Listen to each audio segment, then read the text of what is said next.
Hello, my name is Danny DeLillo and welcome to NewFilmmakers Los Angeles. We're here at the Cameras Los Angeles showroom in West Hollywood. And I'm here with director Mike Olenick with his movie, The Cure. Let's take a look at a clip. Do you remember those awful words I said to you before you put that poor thing out of its misery? How could I forget that? For a second, I was convinced you were looking at someone else. Then you smiled at me. And now we're here. To be perfectly honest, I like to save the talking for later, after we're done. Are you nervous? Mike, congratulations and thank you for your film. For those that haven't seen it, tell us a brief synopsis. Yeah, The Cure, it's like a soap opera that turned sci-fi, and it's the story of two sisters who sort of go home to their parents' house because their dad is dying, and while one of the sisters is away from home, her boyfriend is cheating on her with another man who's holding like a very strange secret. So the story, that's maybe, there's more to the narrative than that, but that's sort of, I think, enough to get someone into it without revealing the surprises and the twists and turns of what happens in it.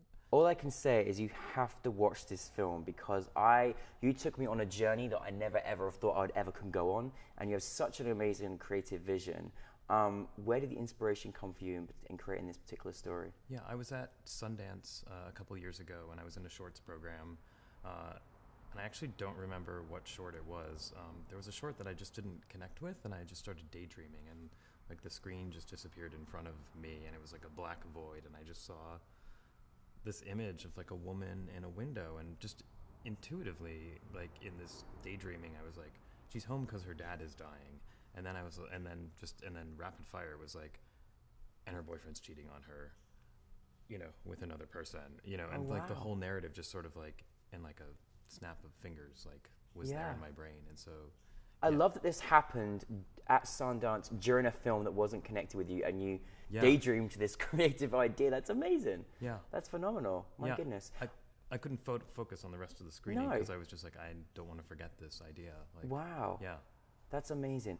I just love your style. There are so many, like, it's kind of one of those films I want to watch more than once because there's so many elements that you've got in there as well. And now the style of it, it was beautiful. Cinematography was absolutely beautiful, which we'll get to in a second, because you took on a lot of roles for this film, which just goes to show how multi-talented you are. So directing, writing, cinematography, editing, producing, and some of the special effects. Yeah. Was that always the intention to take on all of those roles? No, I knew I didn't have a lot of money, so I knew that I would just end up taking on a lot of them. And I had tried to work with a DP, and then like 2 weeks before we were shooting, he had a scheduling conflict. Yeah. And so then it was like, okay, I guess he's not going to be the DP anymore, and I'm going to have to be the DP. So that made it actually really stressful.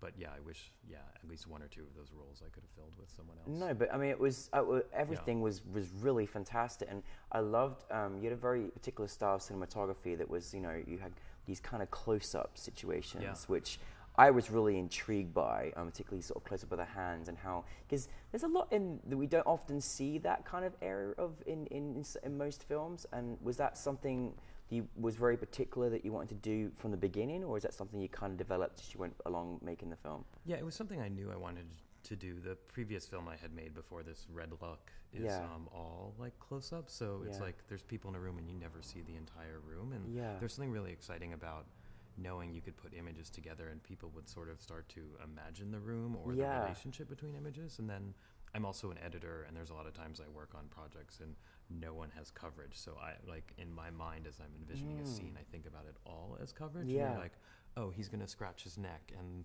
that's, you know, something I can cut away to, but it's also maybe indicative of like something that might happen in the narrative later. Well, I loved how you made me think, like, why were you doing that? You're taking us to certain places. Why is he scratching his neck? What am I supposed to get from that? What's the symbolism behind that? I really enjoyed that. Now you obviously had to have a certain kind of actor to take on these particular roles.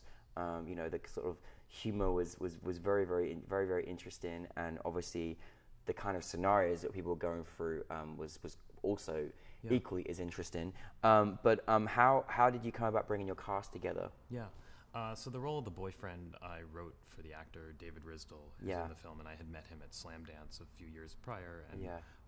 we just liked each other and wanted to work together. And I was like, I'd seen some stuff he had done that was a little edgier, and I was like, I think he might do this role, you know. And I sent him the script with like a caveat saying there's a weird sex scene in it, but it's more explicit on the page than it will appear Yeah. in the movie. And then the older sister is an actress named Jennifer Eslin, who's been in a couple of Jennifer Reeder's short films that I've edited, and I had met her a few times, and she had seen my films, and so she was from Chicago, and David, the other actor, was from New York. And then the other people I cast locally in Ohio, which was a little bit challenging. I didn't think the character of the visitor, he was like the last person I cast, and I couldn't find him, and then lucked out on finding an amazing person. Yeah, no, Yeah. really very much. Now, I don't want to give too much away, but Yeah. you obviously had to have a certain costume in the towards the sort of latter part of the film. Yeah. That must have been difficult. Was that difficult, or how did you find that? Yeah, like the prosthetics. Yeah, prosthetics. It was pretty incredible. Yeah, so it's almost full body prosthetics for him at some point. Wow. And there's this someone I went to undergrad with, does like Halloween props and Yeah. does like silicone casting, and this was more ambitious than anything he had ever done. Yeah. But, we both thought he could do it, and he did a great job. He But did a fantastic job. Yeah, it was really, Yeah. really, really good. What would you say was your biggest challenge in making this particular project?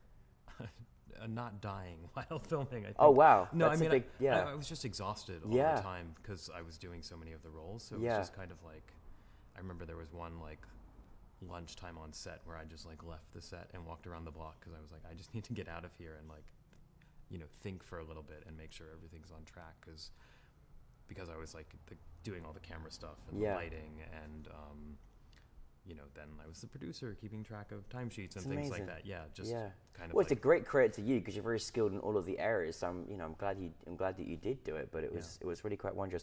How long did it take you to shoot then? Yeah, so it was I think it was like a 5.5 day shoot over like 3 weekends, and then like a nebulous amount of like pickup shots of like shadows on cats or like, okay, those special effects are done, like why don't I film them today? So I don't have a sense of how, like that stretched into post-production where I would just have a slug shot in for like a watch, you know, a weird symbol on a watch. And I was like, once those special effects are done, I'll shoot them like 3 months later, something like that. And speaking of cats, they have quite a significant part to your film. Very intriguing, and I absolutely love it. Was that, where did that kind of idea come about for you? Yeah, well, I have a couple, like I love cats, but I yeah. don't think I'm responsible enough to actually like take care of an animal. So I have a couple ceramic cats, and it's just like I knew that in writing this, there was just like a moment I was like, actually there was another script I was writing where like a cat was on a ledge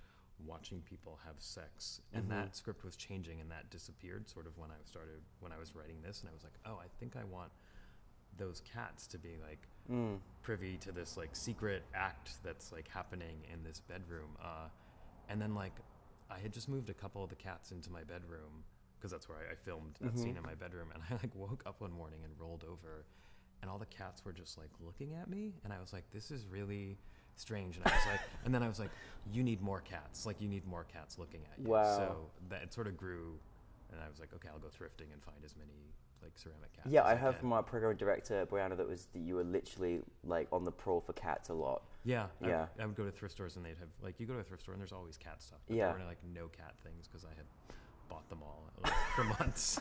We've got a shortage of ceramic cats now in the United States because Mike has them all. I love that. And you still got them, obviously? Oh yeah. I Oh, love yeah. them. Yeah. Yeah, yeah. They've sort of grown into other rooms in my house now. Yeah.